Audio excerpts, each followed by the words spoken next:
Mga tira-tira mantika lang yung gagamitin natin dito guys. Pinagprituhan or pinag-change oil line, pwede siya dyan. So ilalagay lang yung oil doon sa bilog na yon, tapos dadaloy siya papunta doon sa lutuan.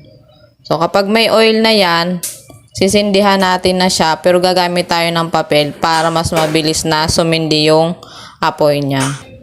Meron din siyang blower guys na yun yung mag-iihip para mas lalong ma-enhance yung apoy niya. Yan, nakakonect din siya dyan. May tubo din siyang nakakonect dyan.